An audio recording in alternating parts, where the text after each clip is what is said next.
क्या आप इन पैसे के जालों के अनजाने शिकार हैं जो आपकी संपत्ति को लूटते हैं और आपको मध्यवर्गीय जीवन की दौड़ में फंसा हुआ रखते हैं? इन जालों से बचने में असफल होना आपके वित्तीय स्वास्थ्य के लिए हानिकारक हो सकता है और आपको सैलरी पर निर्भर बनाए रख सकता है। बहुत से लोग बिना सोचे समझे काम करते हैं, इन आसान कारणों से अनजान रहते हैं जो उन्हें उस संपत्ति को बनाने से रोकते हैं जिसकी वे चाह रखते हैं। ऐसा लगता है कि चाहे आप जितना भी कमा लें, सार्थक खर्च जैसे रिटायरमेंट के लिए निवेश करना या महत्वपूर्ण खरीदारी करना के लिए कभी भी पर्याप्त पैसा नहीं बचता। इन मध्यवर्गीय पैसे के जालों से बचना, खासकर नंबर 1 से, आपको इस दौड़ से बाहर निकलने में मदद करेगा ताकि आप उस जीवन शैली का वित्तीय रूप से समर्थन कर सकें जिसकी आप चाहत रखते हैं। मेरा नाम दीप है और मैं लोगों को पैसे, व्यक्तिगत वित्त और निवेश के बारे में सिखाने में मदद करता हूं। अगर आप अपने वित्तीय भविष्य को सुधारने में रुचि रखते हैं तो चैनल को सब्सक्राइब करें और अगर यह वीडियो मददगार हो तो लाइक बटन जरूर दबाएं। नंबर 10, यह न जानना कि आप किस में निवेश कर रहे हैं। निवेश के मूलभूत ज्ञान को सीखना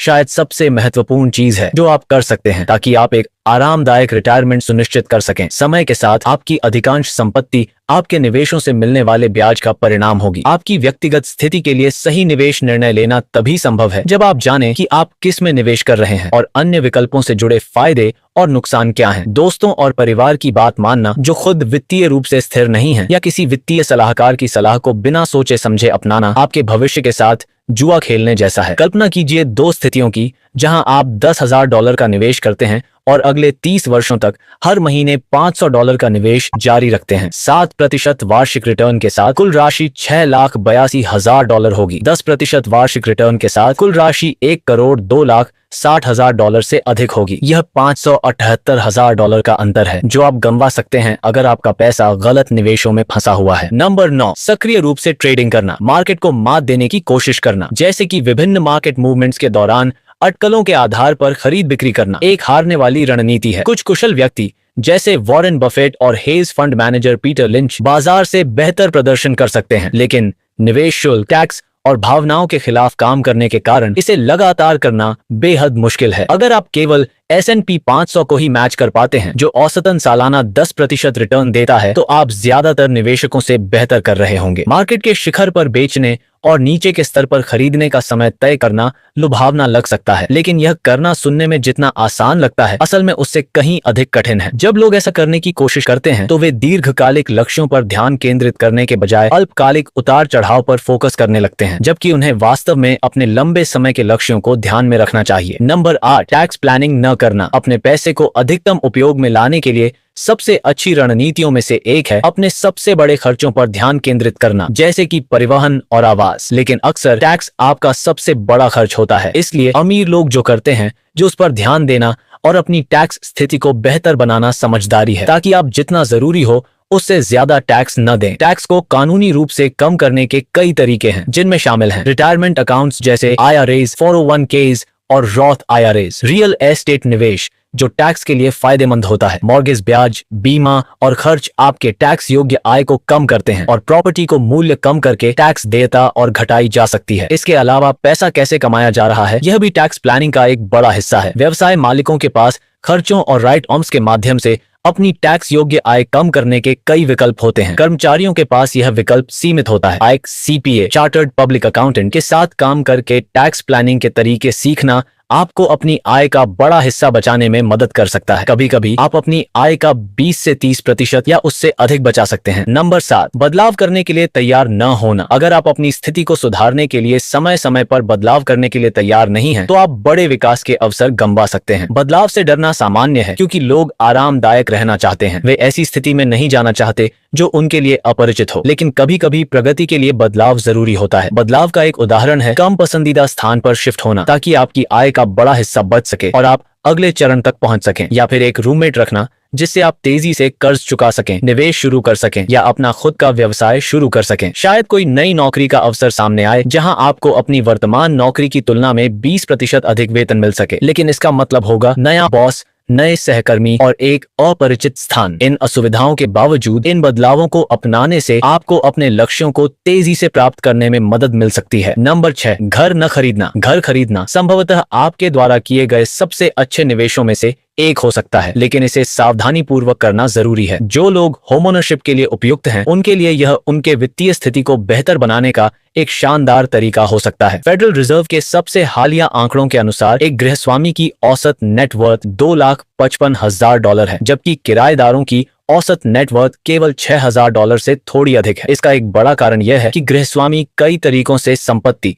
इक्विटी का निर्माण करते हैं। हर महीने उनके मॉर्गेज का भुगतान किया जाता है, जिससे अंततः घर पूरी तरह से उनका हो जाता है और समय के साथ घर की कीमत भी बढ़ने की संभावना रहती है। यह संपत्ति भविष्य में कई नए रास्ते खोल सकती है। इसे किराए पर दिया जा सकता है, इसे बेचा जा सकता है और प्राप्त धन को किसी और चीज में इस्तेमाल किया जा सकता है, या घर की इक्विटी को फाइनेंसिंग के माध्यम से निकाला जा सकता है। इसके अलावा जब आप एक घर के मालिक होते हैं तो आपके आवासीय खर्च काफी हद तक स्थिर रहते हैं। यूटिलिटी, टैक्स और रखरखाव के खर्च हर साल थोड़ा बढ़ सकते हैं, लेकिन वे ज्यादातर समान ही रहते हैं क्योंकि घर की मूल कीमत कभी नहीं बदलती। इसलिए सही समय और सही परिस्थितियों में घर खरीदना आपके वित्तीय भविष्य को सुरक्षित कर सकता है। नंबर 5, जोखिम न लेना। जोखिम वृद्धि का एक महत्वपूर्ण हिस्सा है और इसके बिना आप हमेशा एक ही जगह पर फंसे रहेंगे। क्या आप बिना किसी जोखिम के जीवन में प्रगति की उम्मीद कर सकते हैं? जब भी आप आगे बढ़ना चाहते हैं, आपको जोखिम और इनाम का मूल्यांकन करना होता है ताकि एक सही निर्णय लिया जा सके। यह जोखिम नई नौकरी पाने, करियर बदलने या उस व्यवसाय को शुरू करने से जुड़ा हो सकता है जिसकी सफलता की गारंटी नहीं है, लेकिन अगर वह सफल होता है तो इनाम आपके जीवन को बदल सकता है। ऐसा बड़ा बदलाव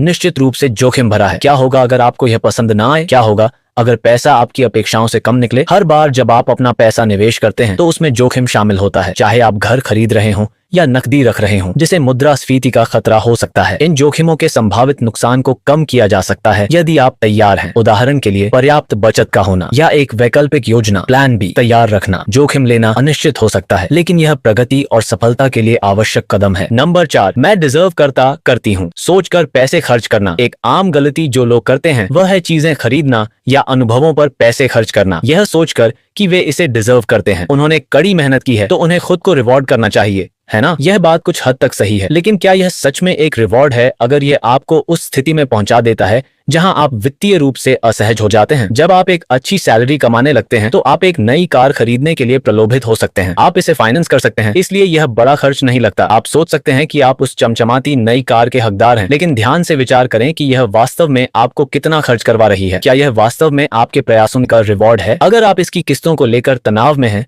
और यह आपकी संपत्ति बनाने की क्षमता को गंभीर रूप से सीमित कर रही है, आपका भविष्य का खुद शायद ऐसा नहीं सोचेगा। इसलिए मैं डिजर्व करती हूँ सोचकर खर्च करने से पहले यह जरूर सोचें कि इसका आपके दीर्घकालिक वित्तीय लक्ष्यों पर क्या प्रभाव पड़ेगा। नंबर 3, यह दावा करना कि आपको पैसे की परवाह नहीं है। एक आम वाक्य जो अक्सर गरीब लोग कहते हैं वह है, मुझे पैसे की परवाह नहीं है। वे यह दावा करते हैं कि वे तंगहाल होने और अपने बॉस द्वारा शोषित होने से ठीक हैं। लेकिन यह सच कैसे हो सकता है जब वही लोग हर हफ्ते 40 घंटे या उससे अधिक समय तक काम करते हैं, साल में 50 हफ्ते, और इसके बदले में एक असंतोषजनक राशि घर लाते हैं? अब कमाया गया पैसा उनके जीवन के लगभग हर फैसले को प्रभावित करता है। वे उस घर में रहते हैं जिसे वे अफोर्ड कर सकते हैं, न कि उस घर में जो वे चुनते अगर पैसे कोई बाधा न होते। वे अपना ज्यादातर समय कहाँ बिताते हैं? काम पर। जब कोई कहता है कि उन्हें पैसे की परवाह नहीं है तो उनका मतलब अक्सर ये होता है कि उन्हें भौतिक वस्तुओं के लिए अत्यधिक धन की परवाह नहीं है। यह पूरी तरह ठीक है कि आप अमीर बनने की इच्छा न रखें,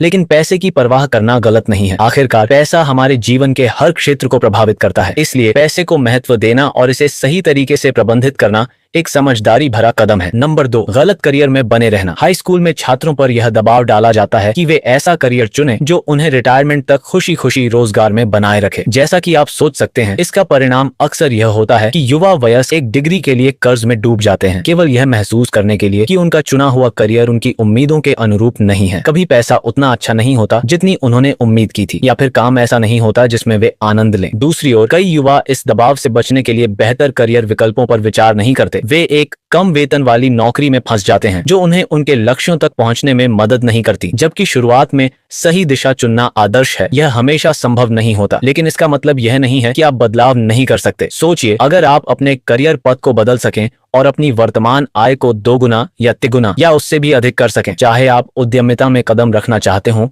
या सिर्फ नौकरी बदलना चाहते हो, यह संभव है। आप इसे एक एक्शन प्लान बनाकर कर सकते हैं जिसमें स्पष्ट रूप से परिभाषित लक्ष्य और माइलस्टोन हो, ताकि आप इसे सफलतापूर्वक पूरा कर सकें। नंबर 1, यह सोचना कि इनमें से कुछ भी आपके लिए काम नहीं करेगा। एक मानसिकता जो आपको कभी भी आगे बढ़ने नहीं देगी वह यह है कि आप मानते हैं कि इनमें से कोई भी सिद्धांत आपके लिए काम नहीं करेगा। यह दूसरों के लिए काम कर सकता है लेकिन मेरे लिए नहीं, क्योंकि शायद आपको लगता है कि आप खुद को इस गड्ढे से बाहर नहीं निकाल सकते। लेकिन सच तो यह है कि आपकी वर्तमान परिस्थितियों के आधार पर लगभग हमेशा विकल्प होते हैं। यह वह बात हो सकती है जो आप सुनना नहीं चाहते, लेकिन सच्चाई यह है कि जो लोग कहते हैं कि ये टिप्स उनके लिए काम नहीं करते, वे अक्सर आवश्यक बलिदान करने, जीवन में बदलाव लाने या आवश्यक जोखिम लेने के लिए तैयार नहीं होते। यह स्थिति को सुधारने के लिए असुविधा या परेशानी की आवश्यकता हो सकती है। धन बनाने में निश्चित रूप से कुछ लोगों के लिए यह दूसरों से आसान होता है, लेकिन इन सुझावों का पालन करने से आपको एक बेहतर जीवन शैली की ओर अग्रसर किया जा सकता है। इन पैसे के जालों में से कौन से आपके लिए फंसा रहे हैं और आप उन्हें किसी से बचने के लिए तैयार हैं। इन व्यवहारों को पहचानना महत्वपूर्ण है ताकि आप उचित समायोजन कर सकें। यह आपकी भविष्य की संपत्ति बनाने के लिए